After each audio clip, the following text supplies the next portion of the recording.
జీవితం ఇప్పుడు తెరిచిన పుస్తకం కాబట్టి ఈ మధ్య చాలా రకాల పరిణామాలు జరిగాయి కాబట్టి ఈ ఇంటర్వ్యూలో మీ పొలిటికల్, మీ ప్రొఫెషనల్, కొన్ని పర్సనల్ క్వశ్చన్స్తో స్టార్ట్ చేద్దాం.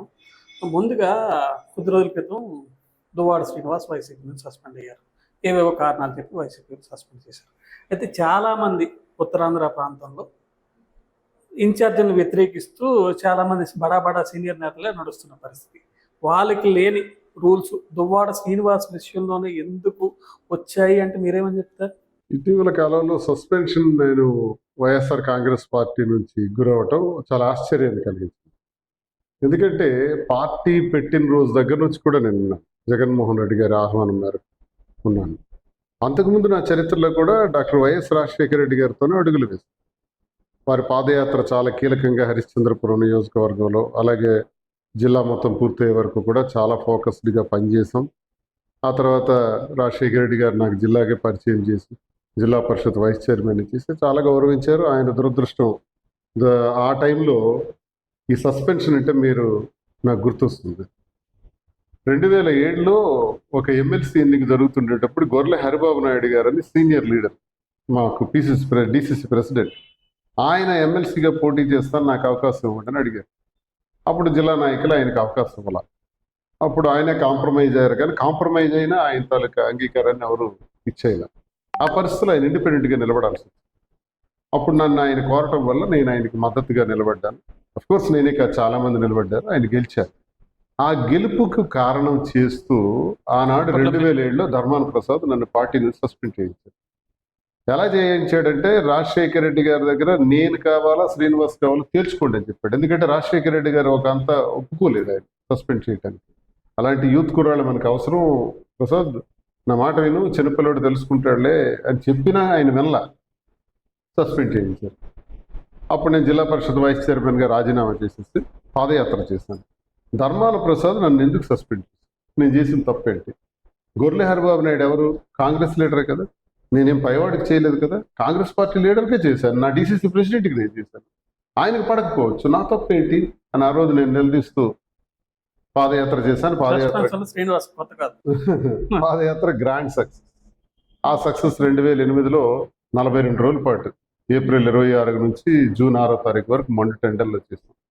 బాగా సక్సెస్ అయింది. తర్వాత చిరంజీవి గారు నన్ను పిలవటం, నేను పీఆర్పీలో పోటీ చేయటం, మళ్ళీ చిరంజీవి గారు కాంగ్రెస్ పార్టీలోనే ఆ పీఆర్పీని కలిపేయాల్సిన పరిస్థితుల్లో నేను మళ్ళీ ఒంటరి అయిపోయాను. ఎందుకంటే మళ్ళీ సేమ్ ఓల్డ్ పార్టీకి వెళ్ళినా నాకు అవకాశం లేదు. ఒంటరిగా ఉండి నేను ఉద్యమాలు చేసుకుంటున్నాను. Kakarapalli east Coast thermal power ప్లాంట్కి వ్యతిరేకంగా పెద్ద ఉద్యమం నడిపించిందే నేను చేశాను. అంతా జరుగుతుంది.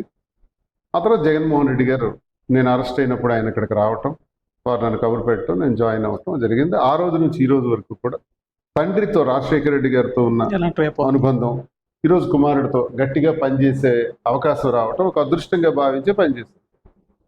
సమైక్యాంధ్ర ఉద్యమాలు కానీ ఇవన్నీ కూడా నేను పార్టీలో జాయిన్ అయినప్పటికీ వీళ్ళెవరూ లేరు. సోకాళ్ళ ధర్మాన ప్రసాద్ లేడు, ఎవరూ లేదు. ఆనాడు ఈ ధర్మాన ప్రసాదే సూట్ కేసుల దొంగ అని జగన్మోహన్ రెడ్డి గారిని విమర్శించిన వ్యక్తి. ఎలాగో అలాగా కాళ్ళ ఏళ్ల పడి ధర్మాన జగన్మోహన్ రెడ్డి గారి కాళ్ళు పట్టుకొని చేరాడు. నన్ను కాంగ్రెస్ లో సస్పెండ్ చేయించాడు కదా, నేను వైసీపీలో ఉన్నాను కదా, నేనున్న పార్టీలోకి ఆయన చేరాడు, ఆయన ఉన్న పార్టీలోకి నేను చూడలేదు. అంటే ఎప్పుడైతే జగన్మోహన్ రెడ్డి గారికి చాలా కాలం పార్టీలో చేర్చుకోవడానికి అవకాశం కూడా రాలేదు. దీనికి ఇది అందరికీ తెలిసిన విషయం.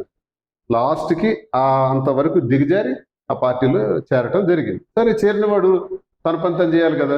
2014లో చేరాడు ఆయన. అప్పటికి నేను 4 సంవత్సరాలు అయింది. 14లో నేను పోటీ చేస్తుంటే తనతో పాటు తన అనుచరగణాన్ని తీసుకొచ్చాడు, ఒక 3-4 నియోజకవర్గం ఒక్కొక్కరిని తయారు చేశాడు. అందులో టెక్కల నుంచి కూడా ఒక వ్యక్తిని తయారు చేశాడు. నన్ను ఓడించే కార్యక్రమం ప్రారంభించాడు 2014. అప్పుడు జస్ట్ నేను 4200 ఓట్ల తేడాతో ఓడిపోయాను. సరే, గవర్నమెంట్ పార్టీ పోయింది, అందరూ ఓడిపోయాం. ఆ తర్వాత అపోజిషన్ గట్టిగా చేసాం. మళ్ళీ 2019లో నేను ఎంపీగా పోటీ చేయాల్సి వచ్చింది. 6200 అంటే 3100 దాటి వచ్చుంటే నేను గెలిచి ఉండేవాడిని. నావే పోస్టల్ బ్యాలెట్లు 7800 లెక్కించలేదు, రిజెక్ట్ చేసేస్తున్నారు. అప్పుడు కీలకమైన పాత్ర ధర్మాన్ని మళ్ళీ పోషించేది. అయిపోయింది, అది ఓడిపోయినాం. కీలకమైన పాత్ర అప్పుడు కనీసం ఎవరు లేరు, ఒక్కడే అయిపోయినాను. అవును, ఉదయం 6 గంటలు అయింది ఆ రోజు, నేను ఉన్నాను. 8 గంటలకల్లా అందరూ డిక్లరేషన్ ఫారాలు తీసుకుని గెలిచిన వాళ్ళు అందరూ వెళ్ళిపోయినారు. ఎంపీ గెలవాలని ఆశ ఎవరికైనా ఉందా? బాధ్యత ఉందా? తర్వాత రోజు మార్నింగ్ 8 వరకు కౌంటింగ్. రీకౌంటింగ్ చేయమని నేను, కౌంటింగ్ చేయమని నేను ఒక లెటర్ పెట్టాను. ఎవరైనా వచ్చి నిలబడ్డారా?